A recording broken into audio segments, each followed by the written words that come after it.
जय हिंद बच्चों, कैसे हैं आप लोग। उम्मीद करता हूँ आप लोग अच्छे होंगे। तो बच्चों, आज का हमारा टॉपिक है विटामिन्स, जो कि विभिन्न कॉम्पिटिटिव एग्जाम्स में बार बार इससे संबंधित क्वेश्चन पूछे जाते हैं। तो आज हम इनका ट्रिक से तथा डिटेल से इनका अध्ययन करेंगे। चलिए शुरू करते हैं। सबसे पहले इसकी खोज के बारे में जान लेते हैं कि इसकी खोज किसने की थी। तो देखिए, विटामिन्स का आविष्कार जो है वो फंक नामक वैज्ञानिक द्वारा किया गया था। किसके द्वारा किया गया था? फंक नामक वैज्ञानिक द्वारा किया गया था। इनसे हमें किसी भी प्रकार की ऊर्जा प्राप्त नहीं होती, यानी कि विटामिन्स का जितने भी विटामिन्स का हम सेवन करते हैं उनसे हमें किसी भी प्रकार की ऊर्जा प्राप्त नहीं होती। तो फिर आपके मन में क्वेश्चन आता होगा कि हम इनका सेवन क्यों करते हैं। तो बच्चों, इनका सेवन हम करते हैं ऊर्जा के अवशोषण के लिए, यानी कि ये दूसरी चीज़ें जिनसे हमें ऊर्जा प्राप्त होती है उनके अवशोषण में बहुत सहायक होते हैं।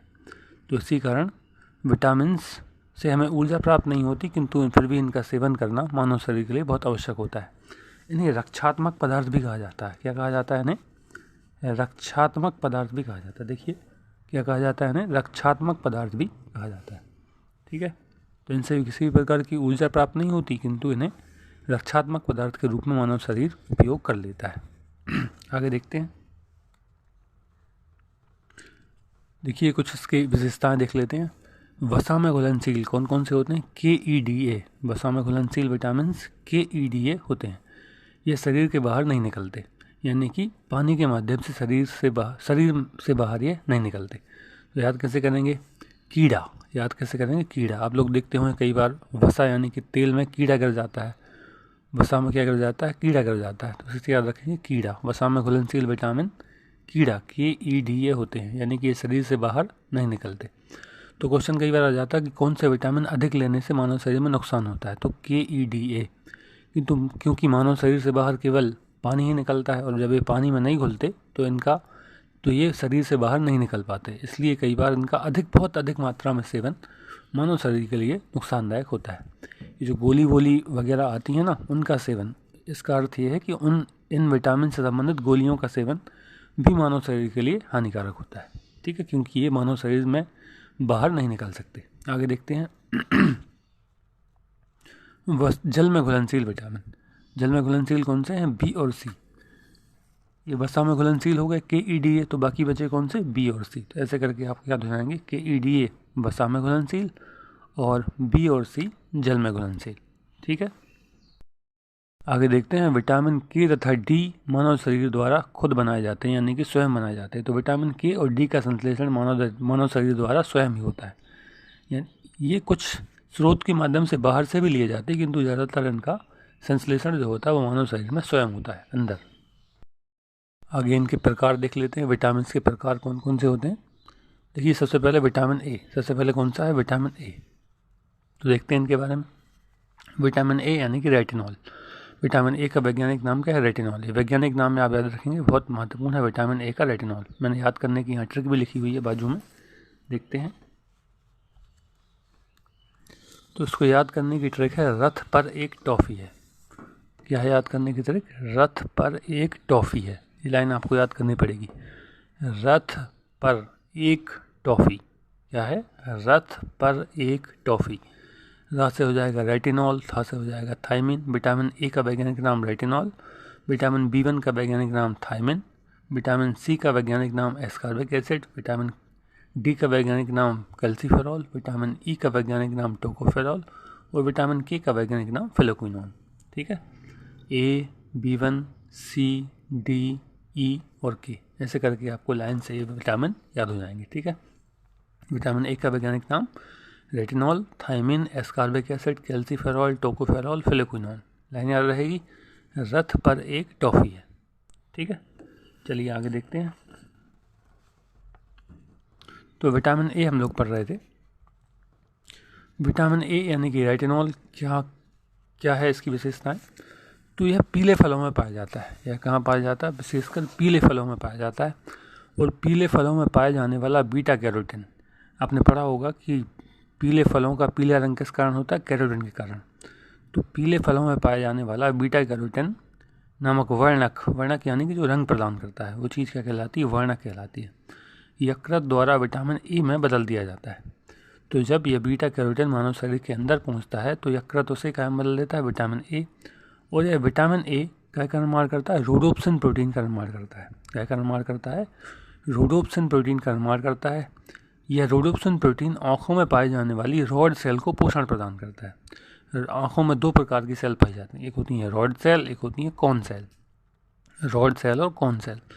रॉड सेल जो होती है उसके कारण अपन को रात में दिखाई देता है, और जो कॉन सेल होती है उसके कारण अपन को दिन में दिखाई देता है। याद कैसे करेंगे? दिन में यदि कोई आ जाता है सामने नहीं दिखाई देता तो क्या कहते हैं अपन? आप कौन? क्या कहते हैं? आप कौन? तो ऐसे करके आपको याद हो जाएगा कि दिन में दिखने के लिए कौन सी सेल जिम्मेदार है? कौन सेल। और इनको कौन सेल को पोषण कौन प्रदान करता है? Obscene protein. तो ऐसे याद रखेंगे, आप कौन, ऑप्सिन प्रोटीन, आप कौन। तो ऑप्सिन प्रोटीन से कौन सेल को पोषण प्राप्त होता है और रोडोप्सिन प्रोटीन से रॉड सेल को पोषण प्राप्त होता है। ठीक है, तो रॉड सेल को पोषण रोडोप्सिन प्रोटीन से और ऑप्सिन प्रोटीन से कौन सेल को पोषण प्राप्त होता है। आगे देखते हैं। यह एक संक्रमण रोधी विटामिन है, यानी कि जब हानिकारक वायरस या बैक्टीरिया मानव शरीर के अंदर प्रवेश कर जाते हैं तो उनको रोकने का कार्य किसका होता है? विटामिन ए का।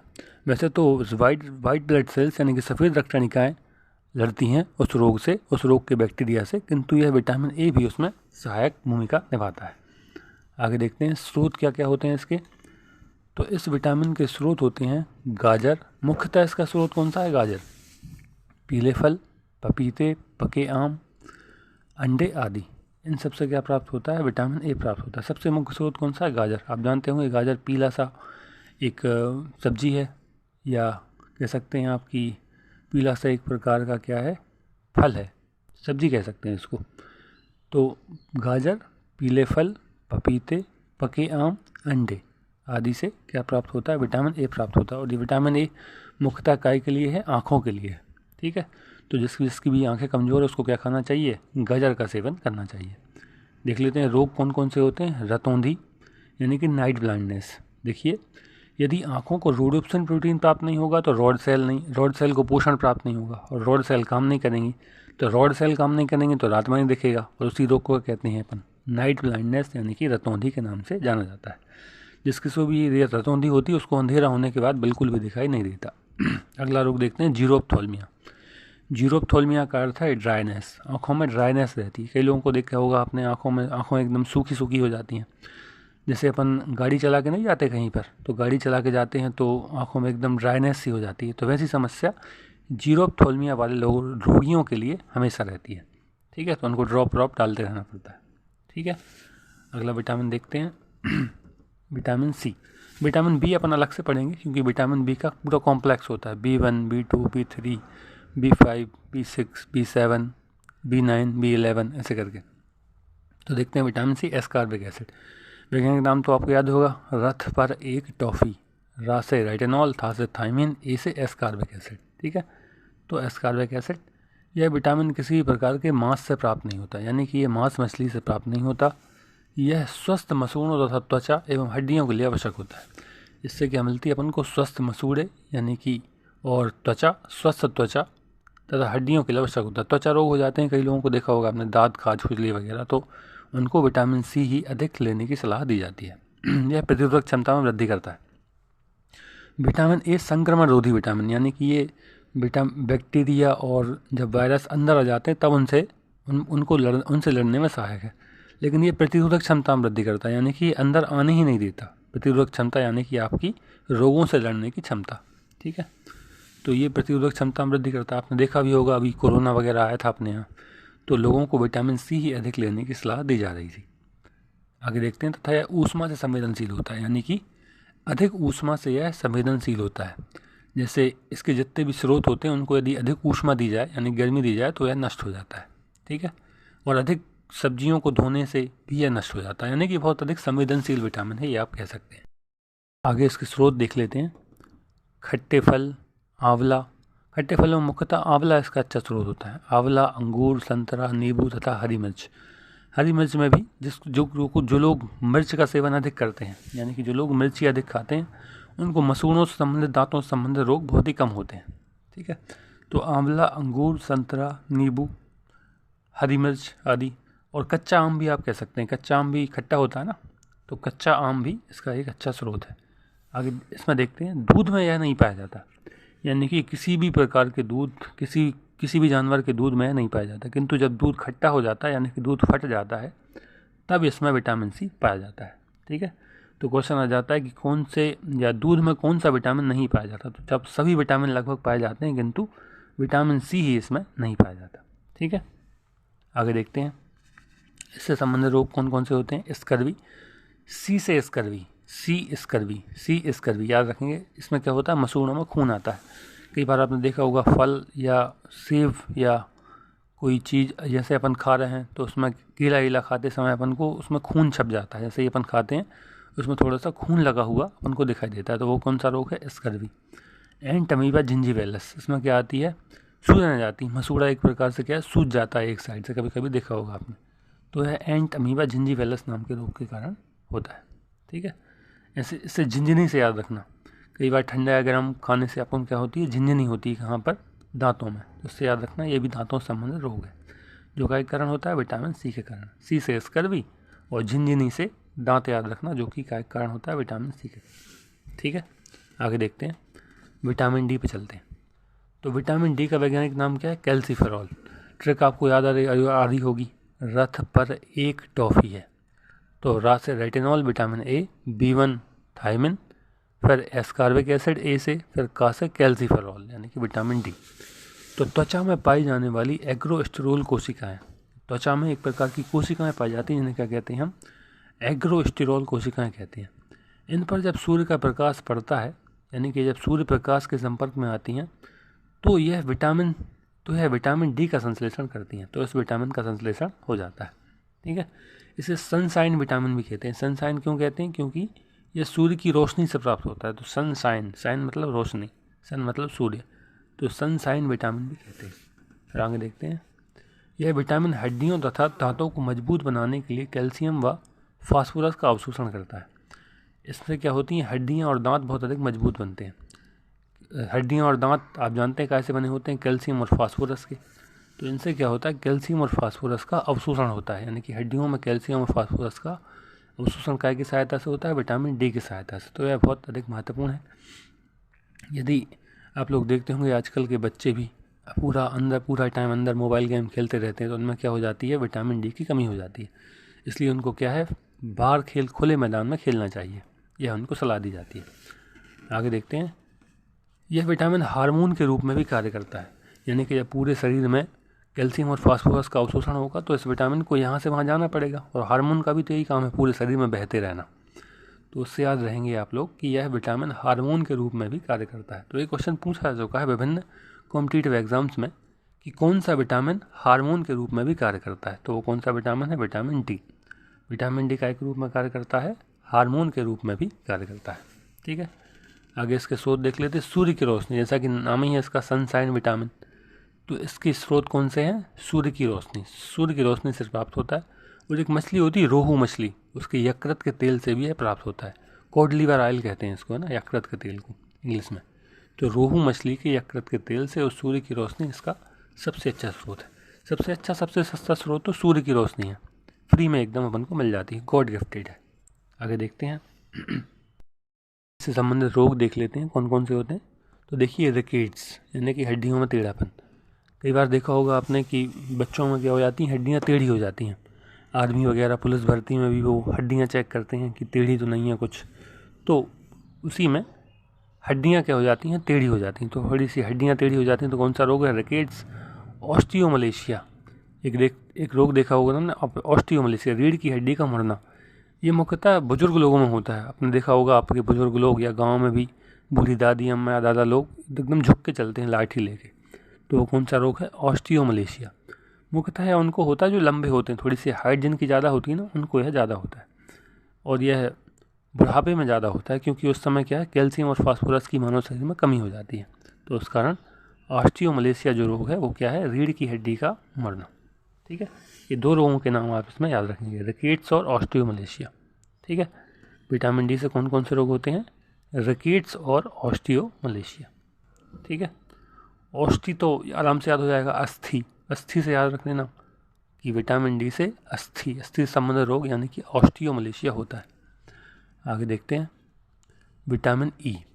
तो विटामिन ई का वैज्ञानिक नाम टोकोफेरोल। ट्रिक आप फिर से याद करेंगे, रथ पर एक टॉफ़ी है, टॉफ़ी में लास्ट में क्या आता है, टी आता है, टॉफ़ी, टोकोफेरोल। ठीक है, तो यह त्वचा की सुंदरता को बढ़ाने में सहायक है। इसे क्या कहते हैं, ब्यूटी विटामिन भी कहते हैं। त्वचा की सुंदरता बढ़ाता है यह, यानी कि मानव शरीर में सुंदरता होती है ना, चमड़ी वगैरह, त्वचा वगैरह की सुंदरता के लिए बहुत अधिक महत्वपूर्ण होता है। क्या कहते हैं इसे, ब्यूटी विटामिन के नाम से भी जाना जाता है। आगे देखते हैं, तथा यह जनन क्षमता बढ़ाने में सहायक है। जनन क्षमता भी, पुरुषों और महिलाओं दोनों की जनन क्षमता भी यह बढ़ाता है, यानी कि प्रजनन अंगों का मुख्यतः विकास करवाने में महत्वपूर्ण है विटामिन ई। ठीक है, इसे क्या कहते हैं, एंटी स्टेरिलिटी विटामिन कहते हैं। स्टेरिलिटी का मतलब है प्रजनन क्षमता, प्रजनन क्षमता कम होना। स्टेरिलिटी शब्द का अर्थ होता है प्रजनन क्षमता कम होना, और उसका उल्टा यानी कि एंटी स्टेरिलिटी यानी कि प्रजनन क्षमता बढ़ा देना, तो इसे क्या कहते हैं, एंटी स्टेरिलिटी विटामिन के नाम से भी जाना जाता है। तो दोनों नाम आप याद रखेंगे, एक तो ब्यूटी विटामिन और एक एंटी स्टेरिलिटी विटामिन। ठीक है, त्वचा की सुंदरता और जनन क्षमता बढ़ाने में सहायक। याद रखने का बहुत सुंदर तरीका, जैसे किसी की त्वचा की सुंदरता देखते हैं तो आप कहते हैं, ई भाई ये कितनी, या यह कितना अच्छा है, ई भाई यह कितना अच्छा है, या कितनी अच्छी है। तो ऐसे करके याद रखेंगे विटामिन ई, और उसको फट से टोंक देते हैं, टोकोफेरोल। ठीक है, कि कितने अच्छे हो तुम, या कितने अच्छे दिख रहे हो, कितनी अच्छी दिख रही हो। तो इस टाइप की चीज़ें होती हैं। ठीक है, तो त्वचा की सुंदरता और जनन क्षमता बढ़ाने में सहायक है। याद रखने का तरीका समझ में आ गया।